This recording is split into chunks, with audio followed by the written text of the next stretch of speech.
apakah pengaruh Pak Jokowi kuat di dalam penyusunan kabinet ini? Dengan fakta yang tersedia ini sih menurut saya kuat sekali pengaruh Pak Jokowi. Apa artinya Pak Prabowo sedang tidak menjadi dirinya gitu. Bukankah Bu Retno tampil sangat brilian dalam diplomasi kemarin?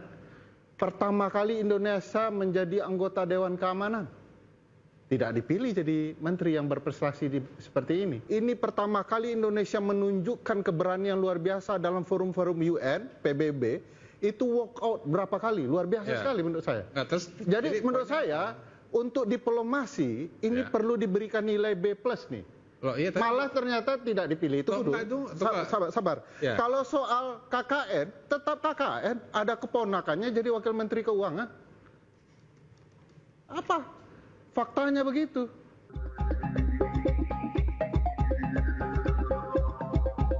Pada saat untuk pembentukan kabinet, beliau meminta saya untuk menjadi Menteri Keuangan kembali.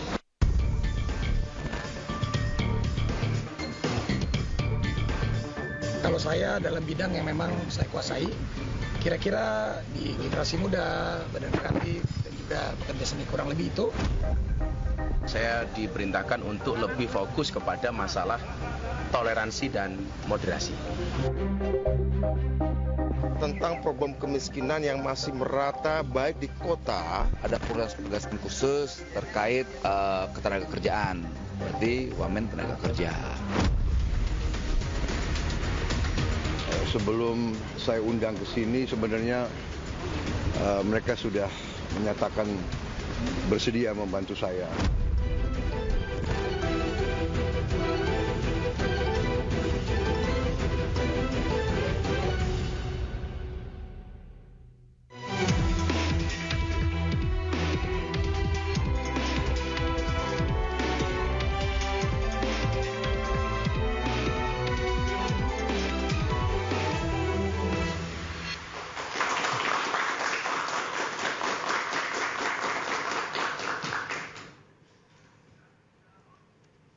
Pemirsa, 4 hari terakhir menjadi hari yang sibuk di Kertanegara dan Hambalang. Mulai dari politisi, akademisi, loyalis, artis dipanggil oleh Presiden terpilih Prabowo Subianto dan usut punya usut. Mereka rencananya akan diproyeksikan sebagai calon menteri dan juga menteri. Benarkah mereka dipanggil berdasarkan kompetensi ataukah hanya politik balas budi? Bersama saya, Davi Pratama. Pemirsa, inilah interupsi loyalis hingga artis jadi menteri. Dan pemirsa, saya tidak sendirian. Saya sudah bersama dengan sejumlah narasumber. Yang pertama saya langsung perkenalkan Bang Dev Laksono, politisi Partai Golkar. Selamat malam, Bang. Selamat malam. Apa kabar, Bang? Berikutnya ada Bang Igor Dirgantara, pengamat politik sekaligus Direktur Eksekutif Survei dan Polling Indonesia. Bang Igor, selamat malam. Malam, Mas David. Selanjutnya ada Bang Ferry Amsari, pakar hukum tata negara. Selamat malam, Bang Ferry. Malam. Dan masih ada satu orang narasumber lagi yang sebentar lagi sampai, ada Bang Ray Rangkuti, pengamat politik. Dan sebenarnya pemirsa, malam hari ini saya juga sudah mengundang calon Wakil Menteri Immanuel Ebenezer, namun nampaknya beliau saat ini masih ada di Hambalang. Dan juga ada teman-teman mahasiswa dari Universitas Negeri Jakarta, dari Fakultas Teknik, jurusan Teknik Mesin. Selamat malam, teman-teman. Dan pemirsa, sebelum saya mulai diskusinya, saya jelaskan dulu aturan mainnya. Silakan berdebat, bapak-bapak silakan adu gagasan. Namun yang pasti jika dikritik, jangan baper. Iya. Demokrasi. Penugasannya tentu sesuai dengan bidang yang selama ini saya geluti. Geopolitik kan tidak sedang baik-baik saja. Geoekonomi juga demikian. Sehingga perimbangan antara barat dan timur lebih berimbang.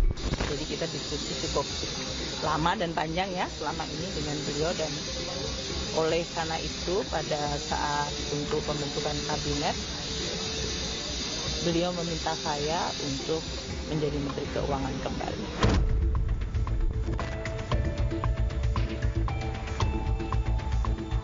Pastinya kalau saya dalam bidang yang memang saya kuasai, kira-kira di generasi muda, badan kreatif, dan juga bekerja seni kurang lebih itu, mungkin nanti selebihnya dan lebih pastinya lagi agar Bapak Presiden terpilih, Bapak Prabowo yang nanti mengumumkan. Yang jelas bukan wakil menteri.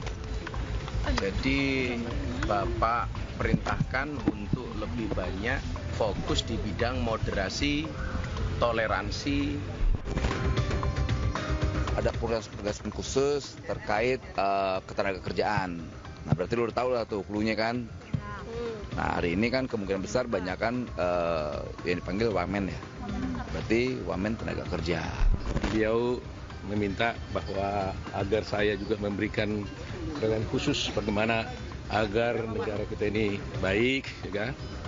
Perkembangan di mengenai hakim juga dibilangnya supaya diperhatikan. Mengenai kurang lebih berapa 15 atau 16 menteri di kabinet sekarang yang juga dipilih oleh Bapak Prabowo Subianto, itu juga saya kira melalui pertimbangan matang, melalui seleksi-seleksi, melalui pengalaman beliau bergaul, berinteraksi dengan para menteri selama 5 tahun. Alhamdulillah semuanya menyatakan sanggup. Saya memberi beberapa penekanan kira-kira ya arah kebijakan kita.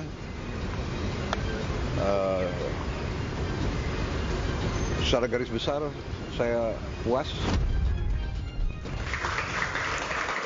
Ya pemirsa, itu dia tadi informasi di mana Presiden terpilih Prabowo Subianto kurang lebih memanggil 109 orang total dalam 4 hari. Baik itu di Kertanegara kemudian di Hambalang. Nah pertanyaannya kemudian ada banyak tokoh yang dianggap atau dipertanyakan apakah ini sesuai kompetensi atau hanya politik balas budi belaka. Saya ingin ke Bang Dev pertama. Ya. Seperti apa pendapat Anda? Ya enggak, pasti dilihat kompetensi utama ya. Kalau hanya kepada balas budi, akan tapi tidak mampu menjalankan visi misinya, tidak bisa menjalankan konsep yang beliau ingin dorong karena kan beliau ini memiliki target-target yang luar biasa. Pembangunan ekonomi 8% itu kan berarti urunannya ke bawahnya itu sangat besar dan ya, seperti ya, hilirisasi salah satunya, lalu peningkatan sumber daya manusianya, lalu juga menaikkan produktivitas sumber daya alam, terus juga mendorong untuk melakukan inovasi di sejumlah sektor dan industri. Nah, ini kan membutuhkan kepemimpinan yang kuat dan beliau telah pertontonkan bagaimana beliau berhasil melakukan reformasi yang drastis di Kementerian Pertahanan sehingga bisa mendorong reformasi peralatan dan juga pendidikan di dalam tubuh TNI itu sendiri. Dan itu yang akan dijalankan di seluruh sektor pemerintahan. Dan itu untuk itu bisa jalan, dia membutuhkan pembantu-pembantu yang benar-benar bisa berjalan sesuai dengan pace yang dia ciptakan. Oke, termasuk sejumlah selebriti yang dipanggil, kemudian seniman di sana, kemudian public figure yang memang publik mengenalnya tidak sebagai background pejabat sebelumnya, namun lebih ke seniman. Tanggapan Anda? Ya, tapi kan nanti kan ditempatkan sesuai dengan porsinya. Kan jabatannya apa kan kita belum diumumkan. Jadi nanti tunggu tanggal 20 sore hari setelah pelantikan, kan pelantikan pada pagi selesai siang. Insya Allah kalau informasi yang saya dengar mungkin menjelang maghrib atau sebelum maghrib beliau akan panggil lagi para calon-calon pejabat ini dan akan disampaikan ke masyarakat mereka akan memegang jabatan apa dan juga tupoksinya seperti apa. Oke, baik. Ya, saya ke Bang Ferry. Bang Ferry, Anda sepakat dengan Bang Dev? Iya, sepakat bahwa ini hak prerogatif presiden. Presiden yang punya hak, tidak boleh diintervensi. Tetapi sebagai publik kan boleh mengkritisi kan, itu daulat publik juga. Nah, kritik pertama, memang kalau di dalam pembagian kekuasaan dalam sistem presidensial ada 3 hal yang berkaitan dengan pengangkatan para menteri. Pertama, disupport oleh partai. Kedua, expertise, keahliannya. Dan ketiga, loyalitasnya, loyalitinya. Tetapi kan juga tidak harus 109 orang diangkat. Ya. Di dalam sistem presidensial konsepnya adalah efektif, efisien, beda dengan parlementer. Jadi kalau bisa lebih sederhana, agar kemudian bisa lebih ramping, tidak terlalu besar, tidak terlalu gemoy, supaya larinya akan lebih efektif dan efisien ke depannya. Nah itu sebabnya di banyak negara sistem presidensial yang jauh-jauh lebih baik, jumlah menterinya itu jauh lebih sedikit. Amerika saja yang ngurus banyak hal ya, Negaranya tuh sangat luas, 9 juta kilometer persegi. Berbanding kita hanya 1,9 kilometer persegi. Jumlah penduduknya juga jauh lebih banyak, 350 juta. Kita 270 juta. Berapa jumlah menterinya? Hanya 15 orang. Oke. Jadi 109 menurut Anda terlalu banyak? Terlalu banyak, terlalu kabinet akomodatif. Semua orang yang berjasa dipanggil, dijadikan menteri dan wakil menteri, dan itu berlebihan. Di Brazil saja yang kurang lebih polanya agak mirip ya, hanya 23 orang. Okay. Di Amerika tadi 15 menteri, 23 kabinet ya. Jadi akan ada sekitar 8 atau 7 kepala badan. Jadi sudah paket. Ini baru menteri dan wakil menterinya. Belum nanti lagi kepala badan dan lain-lainnya. Jadi ini terlalu gemuk, sulit untuk berlari, apalagi di tengah guncangan ekonomi 8.000 triliun. Jadi agak berat ya. Nanti akan ada juga beban anggaran ya. Kalau soal nama-nama yang dipanggil, kita lihat tadi ada Raffi Ahmad, kemudian ada Gus Miftah dan lain sebagainya. Ya, beberapa orang pekerja seni kenapa harus banyak ya? Kenapa tidak satu aja pekerja seni yang bisa merepresentasikan pekerjaan seni yang lain gitu ya? Nah, ini kenapa semua ditarik ya, semua ingin dibawa, segala jasa mau kemudian dibalas dengan jadi menteri dan atau wakil menteri. Berlebihan menurut saya. Jadi Anda sepakat ini balas budi? Ya, ini pasti balas budi. Ya, bukan dilarang balas budi ya. Tetapi kalau semua orang ditarik kan kerugiannya ada di keuangan negara. Proses berjalannya negara akan sembraut ya.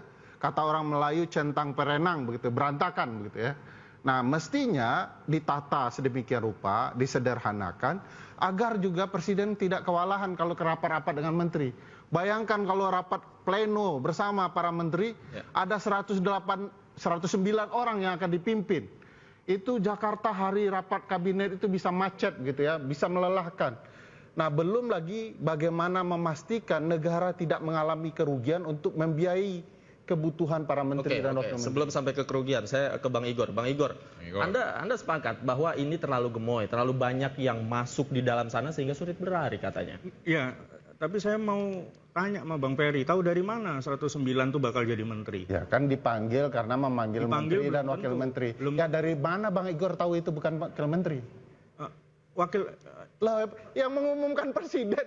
Dia bilang bahwa ini adalah upaya untuk manggil. Belum tentu. Ya belum tentu juga Bang Igor benar bahwa itu bukan wakil menteri ya. Satu ya, yang kedua India itu ya jumlah wilayahnya juga luas. Nah ini salah mencari contoh. India itu sistemnya campuran. 53 kementerian. Iya sistemnya campuran karena dia butuh perimbangan di parlemen. Kita sistem presidensial dan dirancang mau dimurnikan. Oleh karena itu Bang Ferry ya, dalam sistem karena itu abang salah contoh. Menurut saya dalam sistem presidensial ya, India yang itu ada presiden, ada perdana menteri. Sudah pasti dalam itu sudah sistem presidensial omongan kandidat yang memenangkan pemilu ya itu seharusnya malah jadi aturan main. Gitu, itu dalam sistem presidensial kalau menurut saya. Di mana itu contohnya? Baik, sebelum kita lanjutkan, ada Bung Ray Rangkuti, saya langsung ajak untuk bergabung di gelanggang. Bung Ray Rangkuti, selamat malam Bang Ray, apa kabar? Pecinya tengah ketinggalan. Kalau pakai baju batik biasanya jadi wakil menteri. Jangan-jangan Bang Ray ini dari Hambalang juga. Pakai batik terus pakai peci lagi kan? Oke, nanti saya kasih kesempatan Bang Ray, tapi Bang Igor, silakan dilanjutkan terlebih dahulu Bang Igor. Jadi kalau menurut saya dalam sistem presidensial itu, misalnya presiden terpilih Prabowo gitu ya, dia memenangkan pertarungan di Pilpres 2024. Itu semua omongannya, misalnya ya, semua tema kampanyenya ya, misalnya soal makan gratis, susu gratis, itu harus jadi aturan main, harus diimplementasikan. Nggak begitu, dan itu Bang. Semua omongan presiden itu, apapun omongannya tetap harus ada aturannya. Dan aturan soal makan siang gratis itu pun berkaitan dengan rancangan pembangunan jangka menengah dan jangka panjang kita. Jadi tidak seperti raja ngomong hari ini jadi aturan, bukan begitu negara berkonstitusi, Bang. Ya, itu yang kedua. Yang ketiga saya teruskan nih, Bang Ferry ya. Abang harus ngakui dulu salah abang yang ngomongin. Enggak, saya nyontoin India itu 53 kementerian. Makanya saya contohkan India itu sistem pemerintahnya sudah salah, Bang contohkan. Dia campuran, pasti kabinetnya banyak. Ya. Karena ada presiden, ada perdana menteri. Oke, sebentar Bang Ferry, biar kita kasih kesempatan Bang Igor. Tapi nanti juga ada Menko, itu mungkin jumlahnya akan diperbanyak. Yang berikutnya ya, Bang Ferry. Ya. Prabowo itu memenangkan Pilpres 1 putaran, 58%, terbesar ya dalam sistem pemilu dibandingkan dengan negara-negara lain. Ekspektasi publik itu begitu besar terhadap dia. Nah, oleh karena itu dia ingin melakukan sesuatu ya. Nah, itu tadi Bang Ferry udah bilang tuh, misalnya meningkatkan pertumbuhan ekonomi 8% ya. Dan itu dia harus dibantu oleh menteri-menteri yang siap gitu ya. Ya tentu saja ada politik merangkul, akomodatif. Nah, oleh karena itu kita tunggu nih pertemuan Ibu Megawati dengan Pak Prabowo gitu ya. Apakah nanti akan dihasilkan itu bisa berubah. Itu salah satu alasan saya yang 109 itu bisa saja berubah ya. Saya ingat Mahfud MD aja dulu udah pakai dasi segala macam, berubah di last minute ya. Ya gitu untuk menjadi ya calon wakil presiden. Nah, apalagi menteri, ya kan, apalagi menteri. Nanti kalau ketemu misalnya Pak Prabowo dengan Ibu Mega, ingat ya Pak Prabowo menang Pilpres, Ibu Mega menang Pileg. Ya ini dua tokoh yang nanti bisa merubah. Jadi belum tentu semuanya jadi menteri dan calon menteri? Menurut saya belum. Artinya maksudnya ada yang tereliminasi atau bagaimana? Ya, ada yang tereliminasi, ada yang tidak jadi menteri, tapi diperbantukan mungkin menjadi pembentukan badan-badan baru itu ya. Gitu ya, kayak begitu atau dan lain sebagainya lah. Tapi saya meyakini 109 memang terlalu gemuk. Itu saya berarti meyakini. Anda sepakat dengan Bang Ferry? Sepakat, terlalu gemuk. Aku boleh interupsi tak? Poin boleh silakan. Pertama, soal gambaran mengatakan bahwa kebutuhan menaikkan ekonomi menjadi 8%. Itu kontradiktif dengan pilihan kabinet yang terlalu besar. Kalau kita mau hitung-hitung ya, 109 orang yang akan diberikan fasilitas negara untuk mobil mewahnya saja, itu harus Mercy S-Class, harganya 2,9, pasti harganya Bang Dev Laksono yang paham ya. Harga apaan? Harga mobil untuk menteri ya, S-Class. 2,9 kalau kenapa langsung diputus S-Class gitu? Karena memang itu memang. Kata siapa? Itu fix bahwa fasilitas mobil menteri adalah Mercy S-Class. Nggak tahu Mas Dev kan? Saya tahu. Karena itu aturannya dan sudah ditunggu. Itu yang periode sekarang, Bang? Iya, periode sekarang. 2024, 2029. Yang saya tahu mobil presiden S-Class itu. Iya. Silakan cek nanti di Bappenas dan Menteri Keuangan kebutuhan itu. Menteri Sekretaris Negara juga menyediakan fasilitas. 109 orang dapat S-Class semua? Ya, artinya akan ada 310 miliar dana anggaran untuk kebutuhan mobil saja. Bang Dev tahu nggak kebutuhan kop surat bagi setiap menteri dan sekarang berubah seluruhnya nomenklatur, akan ada kop surat baru. Masing-masing menteri untuk mengubah satu kop dari pusat hingga daerah butuh kira-kira 1 miliar lebih. Dikalikan per kementerian, dikalikan 49 miliar lebih. Bayangkan tapi kebutuhan. Tapi tiap tahun nggak nyetak kop surat baru. Kop surat baru. Sama aja kan harus nyetak juga. Gitu. Kop surat itu sudah dicetak banyak-banyak. Oke. Ya. Jadi ini semua tidak dipakai. Belum tentu. Saya punya pengalaman. Saya orang. Saya juga. Bang Ferry. Ada pergantian lambang. Kita bisa pakai secara ekonomi. Kita mau meningkatkan ekonomi, tapi kita membubazirkan anggaran. Jadi kita mau debat soal kop surat sama mobil. Baik. Silakan hitung. Nanti kita dengarkan pendapatnya Bang Dev, Bapak-bapak. Namun kita akan melihat. Kita langsung sapa, ini ada tamu yang langsung dari Hambalang, ada seperti saya janjikan tadi, calon wakil menteri atau saya sebut calon anggota kabinet Prabowo Gibran. Sudah ada Immanuel Ebenezer melalui sambungan Zoom. Selamat malam, Bang Eben. Selamat malam. Sekarang di mana, Bang? Apa? Sekarang masih di mana posisi? Sekarang ini di rumah di kantor teman. Bahas tentang kalian yang diskusi hari ini nih. Oke, tapi tadi dari Hambalang Bang ya? Iya dari Hambalang. Oke, nanti saya tanya lagi. Pemirsa jangan kemana-mana. Kita akan lanjutkan diskusi kita usai jeda berikut. Tetaplah di Interupsi.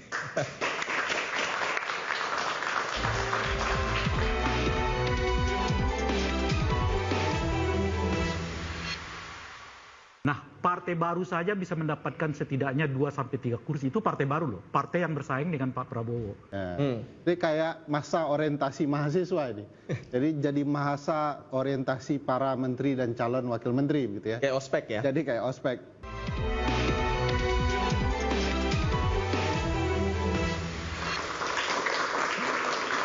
Kembali di Interupsi, pemirsa silakan saling kritik tapi jangan baper. Nah tadi saya bertanya kepada Bang Eben yang sudah bergabung melalui sambungan Zoom. Bang Eben, Kalau boleh tahu, kasih bocoran ke kita semua, Bang Eben. Tadi di ospek di Hambalang itu diapain aja, Bang Eben?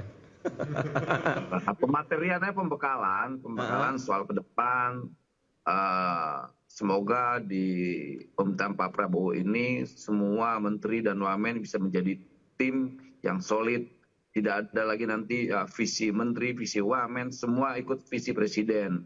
Pertama itu. Kedua, pesan presiden juga Pak Prabowo tegas sekali. Kalau nggak sepakat dengan gagasan saya, dari sekarang aja mendingan mundur gitu. Itu pesan yang luar biasa. Karena tadi banyak sekali hal-hal yang tidak publik ketahui selama ini, bahwa Prabowo itu punya karakter yang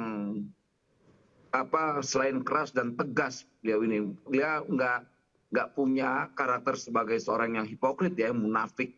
Dibilang suka ya suka, enggak gitu. Artinya dia coba kita belajar berjujur lah bangsa ini. Apalagi tadi dia menjabarkan sesuatu yang menurut saya itu membuat kita semakin terkaget-kaget lah ya, karena ternyata ya ini yang bangsa ini butuhkan, pemimpin yang punya karakter, ketegasan dan sebagainya gitu. Dan apalagi momen hari ini beliau ulang tahun ya 17 Oktober. Boleh, kenapa Bang Ray? Silakan. Bang Noel, Bang Ray Rangkuti mau nanya nih. Kalau pemimpin yang kemarin dibutuhkan bangsa ini nggak, Noel? Ya, termasuk.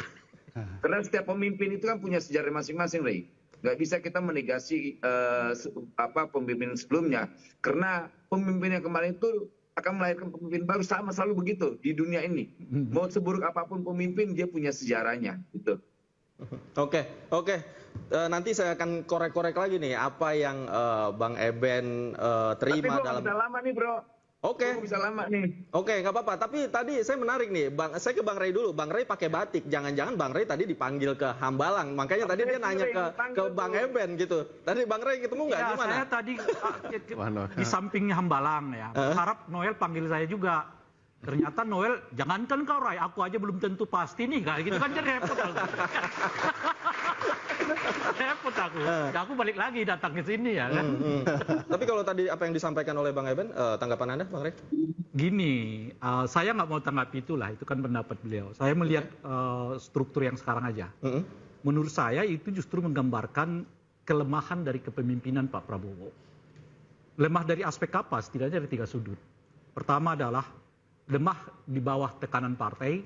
Ini kabinet yang boleh disebut paling banyak nih anggota partai politiknya gitu.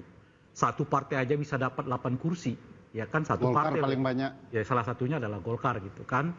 Nah, partai baru saja bisa mendapatkan setidaknya 2-3 kursi. Itu partai baru loh, partai yang bersaing dengan Pak Prabowo.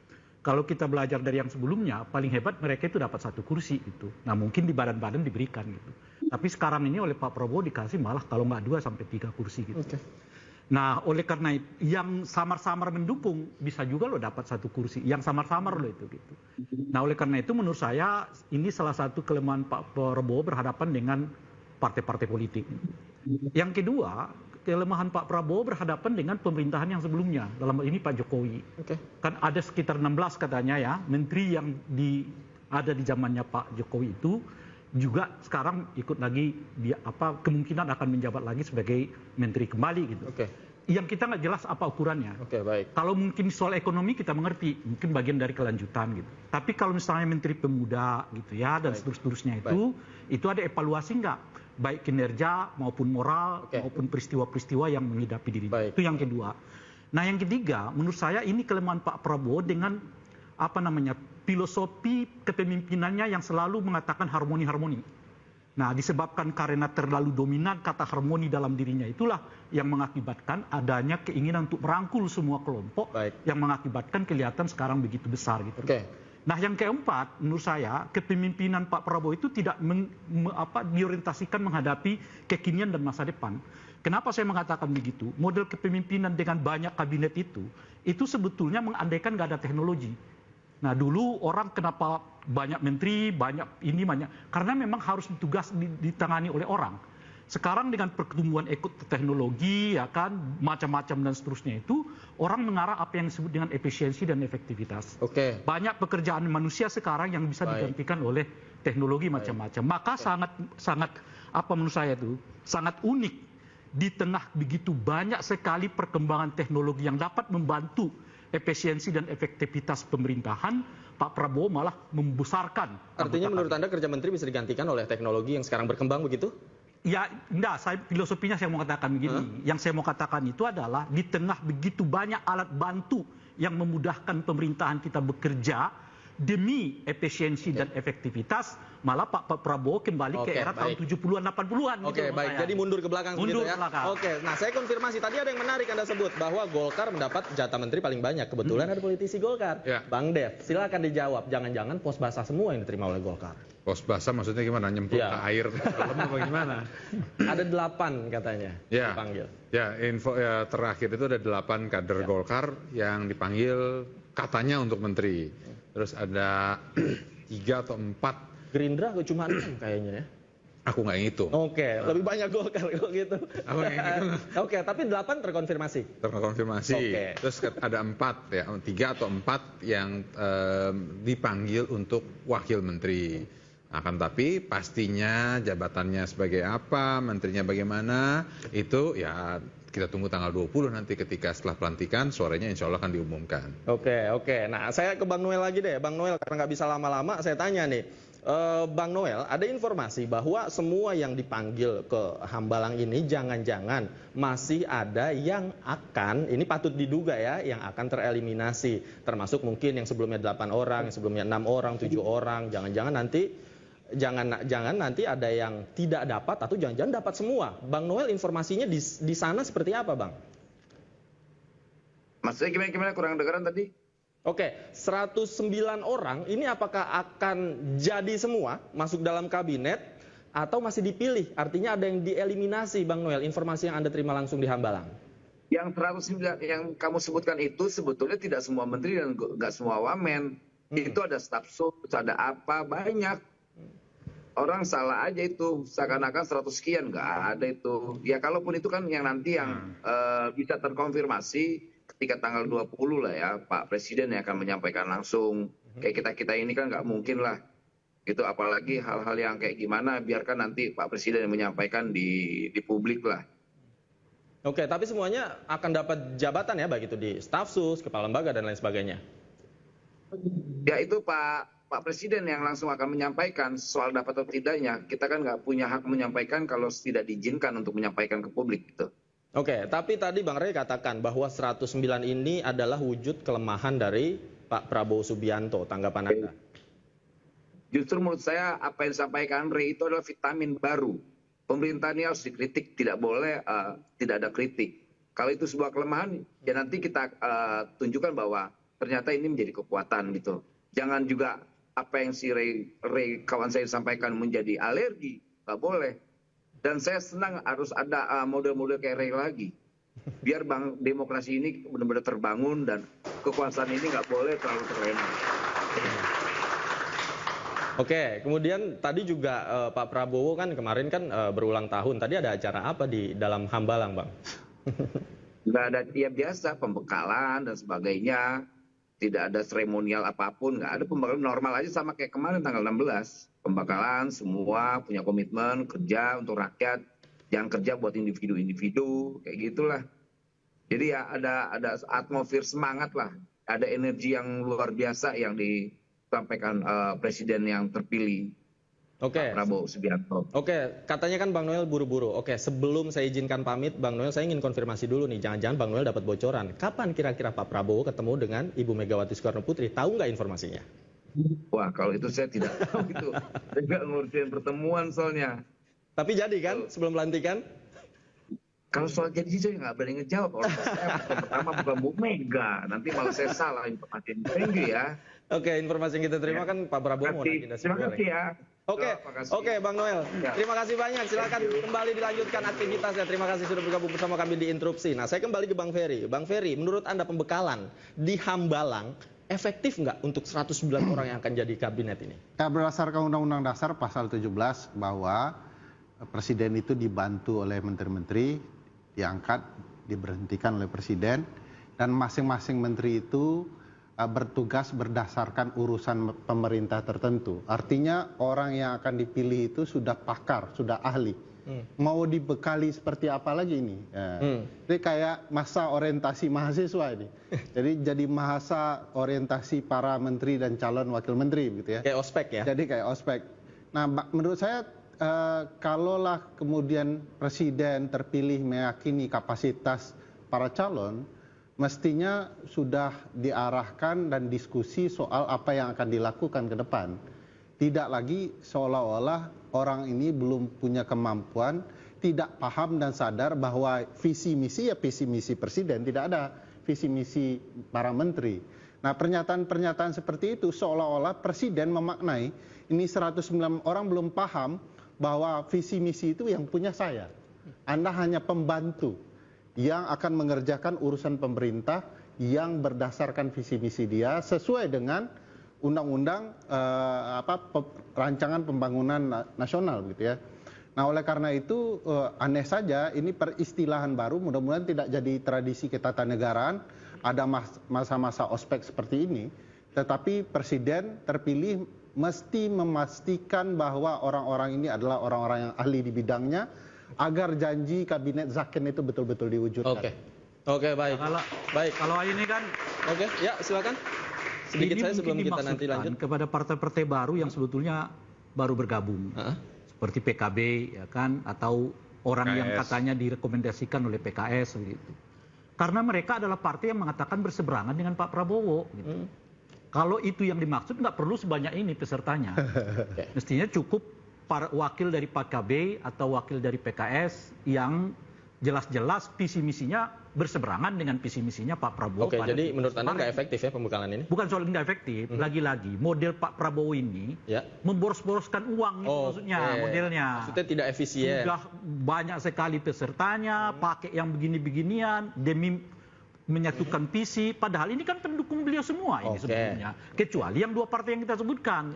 Kalau maupun penyatuan visi, dua partai itu sudah cukup. Mana calon menteri dari PKB, mana calon dari PKS. Itulah dia diorientasikan untuk masuk ke dalam visi misinya Pak Prabowo, mengingat mereka dulu mengatakan berseberangan dengan Pak Prabowo. Kalau seperti ini pemborosan menurut Anda begitu ya? Oke. Bang Igor, ditanggapi, Anda setuju nggak ini pemborosan atau tidak? Tapi jangan dijawab dulu, usai jeda, interupsi akan segera kembali. Pemirsa, kami akan segera kembali, tetaplah di interupsi. Bang Igor udah mau gigi 5 langsung.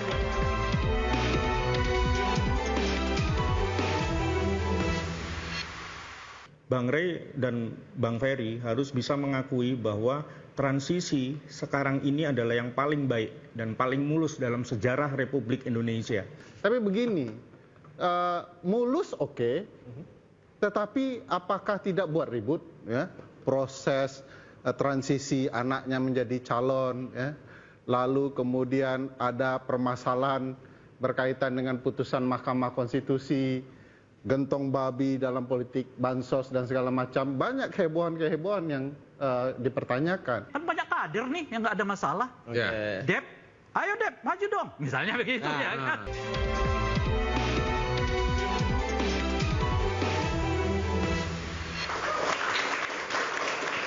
Kembali di interupsi, pemirsa, loyalis hingga artis jadi menteri. Saya tadi ke Bang Igor. Bang Igor, Anda setuju nggak ini pemborosan pembekalan yang dilakukan Pak Prabowo di Hambalang? Belum tentu pemborosan. Saya melihat dari sisi positifnya ya. Bang Rey dan Bang Ferry harus bisa mengakui bahwa transisi sekarang ini adalah yang paling baik dan paling mulus dalam sejarah Republik Indonesia. Dulu dari Soekarno ke Soeharto ada G30 SPKI, dari Soeharto ke Megawati reformasi ada demo mahasiswa, bla bla bla bla lah. SBY juga ada masalah-masalah mangkraknya Hambalang ya dan lain sebagainya. Kita harus akui itu, satu ya. Yang kedua, Pak Prabowo itu setia di jalur demokrasi. Wah, saya ingat betul tuh, bahkan Nol aja dulu ngomong itu, kudeta lah, bla bla bla bla. Jadi gini Bang Rey, kalau Prabowo itu bisa berjalan di atas air, orang akan tetap bilang, itu karena dia nggak bisa berenang. Padahal dia bisa berjalan di atas air, logikanya bisa berjalan di atas air pasti bisa berenang. Tetapi orang tetap akan nyinyir gitu, itu karena dia nggak bisa berenang. Itu yang kedua. Yang ketiga, saya meyakini ya, nanti Bang Rey dan Bang Ferry, ya insya Allah ya, saya juga berdoa dan berharap Pak Prabowo akan lebih baik dalam pemberantasan korupsi. That's all about ya. Jadi itu problem sekarang masyarakat. Pak Prabowo ya memang ada cawe-cawe lah terakhir ya soal capim KPK. Tapi saya meyakini Pak Prabowo itu ketua umum partai, dia berintegritas, dia orangnya keras gitu ya, dan dia sudah makmur. Jadi dia tidak ada kendala seperti presiden-presiden sebelumnya. Jadi Pak Prabowo itu tidak ingin ya publik yang 58% memilih dia satu putaran itu akan melihat pergantian pemerintahan kepada Prabowo Subianto ya dalam soal pemberantasan korupsi itu cuman ganti monyet sama kera aja, sami mawon. Ya, cuman ganti monyet sama kera, kan sama aja. Jadi pemberantasan korupsinya tetap amburadul atau tetap tidak sesuai ekspektasi masyarakat. Nah, kita lihat, saya punya harapan seperti itu, Bang Ferry. Itu sebabnya saya meyakini memang Pak Prabowo satu putaran gitu, karena dia punya komitmen yang kuat terhadap pemberantasan. Tapi menarik yang tadi Anda katakan bahwa Anda mengklaim bahwa sisi pemerintahan saat ini adalah transisi yang paling smooth begitu. Ya, paling mulus ya kalau kita lihat. Jangan-jangan alasannya karena semua pihak mendapatkan jatah sehingga itu yang membuat 109 itu terakomodir. Nah, Bang Rey. Yang kedua, bagaimana nggak mulus? Ini ke transisi dari ayah ke anak. Ayah ke anak siapa maksudnya? Ya kan Pak Jokowi ayahnya, wakilnya adalah anaknya. Ya mulus dong ya kan. Itu satu. Nah yang kedua adalah kalau disebutkan ini yang paling mulus, itu artinya mengkritik Pak Jokowi. Transisi SBY ke Pak Jokowi berarti nggak mulus. Salah siapa? Paling mulus, Bang. Bukannya tidak mulus. Kenapa? Kan dibilang paling mulus. Yang mulus juga itu SBY ke Jokowi mulus juga. Kalau begitu semuanya mulus. Cuma ini paling mulus kan kira-kira. Itu kan tergantung persepsi. Artinya kata palingnya itu karena ada tambahan. Ya namanya juga anak dan ayah dan anak. Mosok sih gontok-gontokan. Kan enggak dong ya kan. Itu pertama. Nah, yang kedua adalah soal pemberantasan korupsi. Menarik ini. Itu tema ini menarik. Saya kira itu tidak perlu kita perbincangkan. Kita lihat aja komposisi calon anggota kabinet yang sekarang ini udah diseleksi nggak sama Pak Prabowo itu tentang track record mereka masing-masing. Gitu. Saya merespon. Itu dulu ya kan, ya, karena kita mendengar Pak Prabowo begini. Saya merespon soal analogi Pak Prabowo jalan di atas air. Kalau saya Pak Prabowo melihat beliau berjalan di atas air, saya tentu tidak akan komplain, saya hanya terkesima saja gitu ya. Ngapain juga orang berjalan di atas air kita pertanyakan. Tapi begini, mulus oke, tetapi apakah tidak buat ribut ya? Proses transisi anaknya menjadi calon ya. Lalu kemudian ada permasalahan berkaitan dengan putusan Mahkamah Konstitusi, gentong babi dalam politik, bansos dan segala macam, banyak kehebohan-kehebohan yang dipertanyakan. Belum lagi bicara pemanfaatan aparat penegak hukum untuk kemudian menyandera partai-partai, tiba-tiba ketua umum partai berganti. Mulus yang terlihat dan mau dikampanyekan itu berlebihan menurut saya. Karena di balik itu semua ada kekacauan-kekacauan yang tercipta. Semua orang tunduk ya dan takut mungkin. Cuman mau mengatakannya tidak berani karena ini sekali lagi politik mungkin mempertimbangkan banyak hal agar kemudian keselamatan partai dan keselamatan individu partai juga diselamatkan. Baik, Bang Dev, silakan tanggapi. Mulus, tapi banyak kekacauan yang terjadi tadi kan? Iya, kekacauannya maksud kekacauan gimana? Dijawab? Ya, tadi sudah disampaikan bahwa proses transisi antar kekuasaan oke, tapi di balik itu banyak hal yang dipertanyakan. Status wakil presiden masih dipertanyakan, soal fufu fafa, fufu fifi juga belum selesai begitu ya. Belum lagi hal-hal transisi ketua-ketua partai yang mendadak terjadi. Semua adalah orang Jokowi, ada 17 orang Jokowi yang bermakna 50% isi kabinet Jokowi dipindahkan ke kabinet Prabowo. Nanti kita akan sampai pada 17 orang Jokowi tersebut. Silakan. Ya nggak gini, kalau dinamika yang terjadi, ini kan di dalam era demokrasi yang terbuka, itu ya hal yang biasa. Orang kan bebas menyampaikan pandangan pendapat berbagai macam hal. Nah, ini juga bisa menjadi bagian dari kritik untuk membangun. Nah, di era keterbukaan seperti saat ini penting untuk semua ini saling mengingatkan, ya.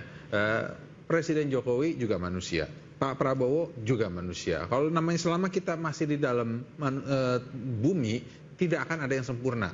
Tapi kita bisa terus saling mengkoreksi, saling mengingatkan agar kita terus kembali ke jalan yang benar dan sesuai dengan niatan awal, yaitu bagaimana membangun bangsa, bagaimana mengejar 8% itu, bagaimana bisa mengejar Indonesia emas di 2045 sehingga Indonesia bisa menjadi ekonomi keempat terbesar di dunia dalam waktu berapa puluh tahun ke depan. Oke, jadi kalau itu kiat-kiat yang kita sebutkan tadi, rampingkan kabinet. Selidiki track record masing-masing calon anggota menteri. Emang kenapa track recordnya Bang Rey? Ya itu dia. Apa benar mereka adalah orang-orang yang katakan tampil ke depan sebagai orang yang mengatakan saya ini anti korupsi? Apa indikasinya? Ya, saya tidak. Ada kasus-kasus yang melibatkan. Saya mau mengatakan adalah ini semua yang apa disebutkan oleh Bung Dep tadi itu semua sebetulnya bisa kita kerjakan dari sekarang. Supaya kita menuju Indonesia emas itu caranya apa? Rampingkan kabinetnya. Lihat track record masing-masing calon ini. Punya masalah apa enggak? Dari aspek keuangan macam-macam dan seterusnya itu. Termasuk misalnya ada enggak yang berani mengatakan kita nggak boleh melanggar loh, tapi kalau melanggar asal nggak ketahuan nggak apa-apa. Nah itu kan gimana itu? Mau Indonesia emas dengan kayak begitu, gitu maksud saya. Oke. Nah itu semua. Kan Pak Prabowo kita dengar nggak melakukan seleksi yang kayak begitu tuh. Nah tapi kita juga jangan tendensius berarti menganggap bahwa para calon kabinet ini kader Golkar berani nggak mengatakan tadi? Bukan akan berani, kita akan terdepan untuk melaksanakan. Tapi ada memang track record calon-calon menteri dan calon wakil menteri yang punya kasus-kasus tertentu, terutama yang berkaitan dengan korupsi yaitu dibicarakan tidak oleh teman-teman yang ada di partai koalisi. Buat apa kita punya KPK, Kejaksaan, Kepolisian, kan BPK, sudah ada yang dipanggil oleh KPK, oleh kepolisian dan segala macam. Ya kalau dipanggil tapi tidak berlanjut, berarti kan kasusnya dipertanyakan. Sudah terbuka masalah oleh publik. Disitulah sensitivitas partai ini juga harus muncul. Anda udah dipersoalkan lah soal masa lalu Anda terkaitan dengan keamanahan dalam jabatan itu. Udah dulu deh, kan banyak kader nih yang nggak ada masalah. Dep, ayo Dep, maju dong. Misalnya begitu ya kan. Mumpung Bang Dev berani tadi ya paling depan gitu katanya. Jadi maksud saya, partailah pintu pertama yang mengatakan tidak dulu deh kepada orang yang dipersoalkan oleh masyarakat integritasnya. Baik. Kita majukan aja, kan banyak kader yang bagus. Yang muda yang tidak bermasalah juga banyak. Baik. Sebelum kita sampai pada bermasalah, pemirsa jangan kemana-mana. Kita lanjutkan diskusi menarik kita usai jeda. Tetaplah bersama kami di Interupsi.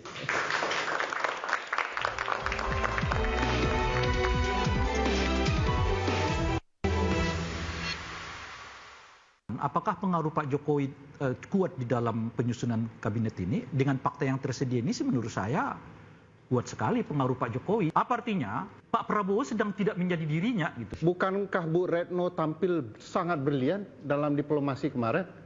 Pertama kali Indonesia menjadi anggota Dewan Keamanan. Tidak dipilih jadi menteri yang berprestasi seperti ini. Dia melakukan diplomasi. Bu Retno dapat tugas yang lebih besar, Pak. Ya, diplomasi tadi yang soal maskulin dan feminin, bahwa ini pertama kali Indonesia menunjukkan keberanian luar biasa dalam forum-forum UN, PBB, itu walk out berapa kali, luar biasa sekali menurut saya. Jadi menurut saya untuk diplomasi ini perlu diberikan nilai B+ nih. Malah ternyata tidak dipilih itu dulu. Sabar. Kalau soal KKN, tetap KKN, ada keponakannya jadi wakil menteri keuangan. Apa? Faktanya begitu.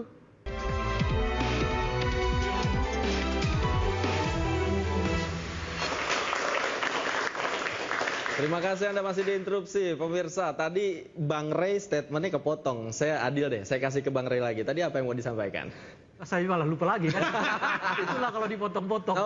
Oke, tadi bicara soal track record. Kemudian ya, jadi begini menurut saya. Ini karena udah mau di ujung kan. Misalnya kalau dikatakan, apakah pengaruh Pak Jokowi kuat di dalam penyusunan kabinet ini? Dengan fakta yang tersedia ini sih menurut saya kuat sekali pengaruh Pak Jokowi. Sampai 16 ya, menteri Pak Jokowi itu masuk di dalam anggota kabinet gitu. Sehingga 17. Dengan begitu, 17. bahkan sekarang 17 gitu ya.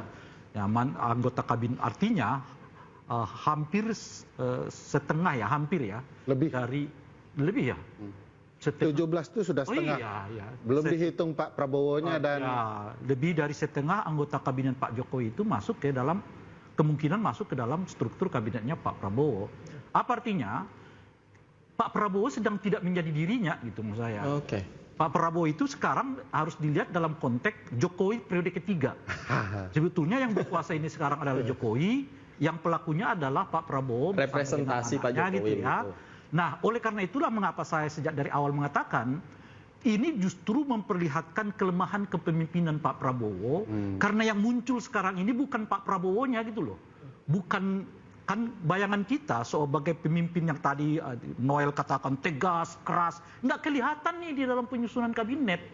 Yang ada itu terlalu, istilah saya itu, terbawa kata-kata harmoni itu tadi. Demi harmoni semua rangkul, semua rangkul. Jangan ada yang sedikit micu ini, rangkul langsung, lalu rangkul. Kalau pola Pak Prabowo caranya mengelola politik kayak begini nih, ini tuh yang saya sebut mubazir ini, bakal mubazir ke depan pola kepemerintahan Pak Prabowo ini, karena sedikit-sedikit orang rangkul, sedikit-sedikit orang rangkul, masukkan ke dalam struktur kabinet yang kita nggak tahu lagi koordinasinya nanti bagaimana, birokrasinya nanti bagaimana, hubungannya nanti bagaimana. Kalau sampai misalnya 47-48 anggota kabinet, itu artinya akan bisa kemungkinan aturan sesama anggota menteri itu bisa tabrakan. Oleh karena itu efisiensi, efektivitas makin jauh gitu. Nah, oleh karena itu mungkin yang bisa kita sebut itu adalah selamat datang ya periode ketiga Pak Jokowi yang dilakoni oleh Pak Prabowo, dan Pak Prabowo ternyata kemampuannya ya sejauh ini dalam konteks penyusunan kabinet adalah orang yang terlihat lebih tidak mampu mengelola ya kepemerintahannya. Mungkin kalau kata anak sekarang, segini doang gitu. Iya. Bang Igor, silakan ditanggapi. 17 menteri tadi menjadi representasi dari kepemimpinan Pak Jokowi di pemerintahan Pak Prabowo, Bang Igor. Namanya juga keberlanjutan, Bang Rey. Iya. Ya, kalau keberlanjutan ya berarti memang ada gitu ya. Tapi saya punya analisis. Tunggulah 1000 hari atau 100 hari program kerja, 1000 hari lah ya kerja Pak Prabowo nanti. Mudah-mudahan sih didengar itu Bang Rey ya. Jadi memang Pak Prabowo, karena saya meyakini ya bahkan postur politik luar negeri Indonesia nanti di masa Prabowo itu akan lebih bersifat maskulin. Ya kalau Jokowi itu feminim dia ya. Jadi soft diplomasi gitu ya. Minta bantuan luar negeri, nanti Pak Prabowo itu lebih kepada solidarity maker. Ya, karena Indonesia akan, misalnya kan posisi Indonesia di dunia global itu kan juga akan jadi pertimbangan bahwa Pak Prabowo itu akan lebih politik luar negerinya tuh maskulin gitu ya. Jadi lebih high profile, bukan low profile. Nah, dari situ juga ketahuan bahwa nanti tidak ada tuh bayang-bayang dari Pak Jokowi lagi ya. Yang kedua, Bang Rey ya, mana ada Pak Prabowo manggil anaknya jadi menteri, itu nggak ada ya gitu, atau saudaranya atau yang lain, tidak. Jadi dia itu sebenarnya kalau kita melihat secara kasat mata, saya setuju ya Bang Rey tadi bilang, saya nggak membantah Bang Ferry gitu. Tetapi kalau kita dalami ya, Pak Prabowo tuh orang yang menurut saya malah jenius. Dia kecuali nanti ya kan banyak tuh ya keponaannya nggak dipanggil gitu. Nah itu juga menunjukkan indikasi bahwa ada bedanya antara Pak Prabowo dengan yang sebelumnya. Pak Jokowi maksudnya. Ya, begitu. Kalau Pak Jokowi mendorong anaknya jadi calon wakil presiden. Kalau Pak Prabowo jangankan mendorong wakil presiden, menjadikan menteri pun keluarganya dia nggak mau kan? Kira-kira begitu. Betul. Artinya dalam hal ini Pak Prabowo bedalah sama Pak Jokowi soal sikap mereka kepada nepotisme dan dinasti politik. Oke. Bang Ferry, silakan nih udah nggak sabar terkait 17 orang yang tadi dikatakan. Ya, kalau keberlanjutan sekalian aja 34-34-nya biar berlanjut gitu ya. Betul-betul supaya wajah Jokowi gitu. Tapi tadi komentar bahwa ini berbeda politik ke depannya, diplomasi akan lebih maskulin. Emang apa salahnya dengan feminisme? Bukankah Bu Retno tampil sangat brilian dalam diplomasi kemarin? Pertama kali Indonesia menjadi anggota Dewan Keamanan. Tidak dipilih jadi menteri yang berprestasi seperti ini. Dia melakukan diplomasi. Bu Retno dapat tugas yang lebih besar, Pak. Ya, diplomasi tadi yang soal maskulin dan feminin. Bahwa ini pertama kali Indonesia menunjukkan keberanian luar biasa dalam forum-forum UN, PBB, itu walk out berapa kali? Luar biasa sekali menurut saya. Jadi menurut saya, untuk diplomasi ini perlu diberikan nilai B+ nih. Malah ternyata tidak dipilih itu dulu. Sabar. Ya. Kalau soal KKN, tetap KKN, ada keponakannya jadi wakil menteri keuangan. Apa? Faktanya begitu. Tapi wakil menteri keuangan ada 3 menteri keuangan. Iya. Ya. Tapi kan tadi pernyataannya tidak ada manggil keluarga. Ini ada nih saya kasih contoh. Jadi bagi saya sebenarnya bukan soal keluarga atau tidak keluarga, tapi Anda berkapasitas atau tidak. Nah, apakah dengan seluruh orang begitu sebanyak ini betul-betul akan mewujudkan sistem presidensial yang efektif dan efisien? Kami hanya menyuarakan tidak ada pola yang benar kalau terlalu banyak. Makanya contoh-contohnya juga harus benar dalam sistem kita dengan kesederhanaan, dengan pemisahan kamar-kamar kekuasaan, sebenarnya tidak diperlukan mengakomodir seluruh pihak. Jadi tidak ada relasi, bahkan Brazil sendiri yang pakai tipologi seperti kita, ada kultus kebersamaan dengan koalisi besar, menteri-menterinya cuma 23 orang, begitu ya. Jadi ada relasi koalisi di parlemen di bawah juga di eksekutif, ternyata jumlah menterinya 23, kita kenapa 49 atau kurang dari itu. Catatan kami di penelitian sudah diberikan kepada pemerintah-pemerintah yang ada, kita hanya membutuhkan 21 kementerian supaya juga tidak kacau Bang Dev. Karena kekacauan birokrasi kita dimulai dari peraturan menteri. Makin besar menterinya, makin banyak peraturan menteri, makin kacau birokrasi. Makin kacau Bang Dev katanya Bang Dev. Silakan Bang Dev. Biasanya kalau banyak ngeritik, ditelepon sama Hambalang. Langsung harus, kan harus juga jadi menteri, sekolah aja belum. Kecuali jadi menteri supaya bisa S3 ya. Oke, silakan Bang Dev. Ya gini, kembali lagi ya, kritikan, masukan segala macam itu sangat penting, sangat baik. Ya, bahkan dari era kepemimpinan DPR Pak Bamsud ya, yang periode yang sebelumnya, itu bahkan tegas menyatakan bahwa kritiklah kami. Sampaikanlah apa yang dinilai salah, sehingga bisa menjadi koreksi untuk kedepannya. Nah, mengenai jumlah kementerian, siapa yang jadi menterinya, itu sepenuhnya hak prerogatif presiden. Nah, dan sekarang dalam sistem politik Indonesia hari ini, kan sudah ada branches of government, ya, cabang-cabang pemerintah yang saling mengkoreksi, saling mengisi satu sama lain. Dan ditambah lagi dibuat semakin lebih kompleks dan semakin lebih teliti ya, dengan ada lembaga-lembaga independen seperti KPK dan lain-lain untuk saling mengawasi agar memastikan semua kebijakan pemerintah itu tepat sasaran. Nah, yang tetap kita butuhkan itu adalah kepemimpinan yang kuat. Nah, apakah itu dibilang feminim ataupun maskulin, yang jelas itu kepemimpinan yang tegas, kepemimpinan yang benar-benar tahu persis apa yang dia ingin tujui dan bagaimana cara mengejarnya. Dan itulah yang kita pilih.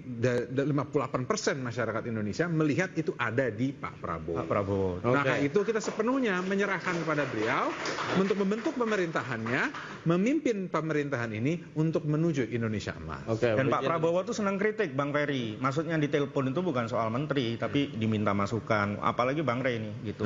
Pasti itu, saya yakini. Bang Rey siap kayaknya diminta masukan. Ini kan udah kita beri masukan, kan? Cuma kalau kita diberi masukan begini, nih yang lainnya nganggap nyinyir lagi nih karena nggak diajak. Itu loh kira-kira tuh. Padahal kita nggak ada minatnya ke sana dan nggak ada bakat juga mungkin ya. Gitu, nggak ada tampangnya gitu. Nggak ada tampang gitu ke sana itu. Tapi yang saya mau katakan begini, kan? Kita ini menurut saya menganggap Pak Prabowo itu tegas macam-macam karena backgroundnya sebagai tentara sebenarnya gitu. Tapi kalau dalam hal kepemimpinan, khususnya berhubungan dengan politik, saya kira Pak Prabowo belum tentu sekeras yang dibayangkannya sebagai di dalam pemilihan anggota kabinet yang sekarang saja. Plus juga dengan strukturnya macam-macam itu menunjukkan kepada saya tentaranya di mana nih. Gitu loh kira-kira. Kalau mau tegas, nggak bisa dong. Hakor seleksi nih, yang begini nggak masuk, nggak begini. Ini hampir semua nama yang muncul ke permukaan, nggak ada terdengar yang ditolak oleh Pak Prabowo. Masuk semua.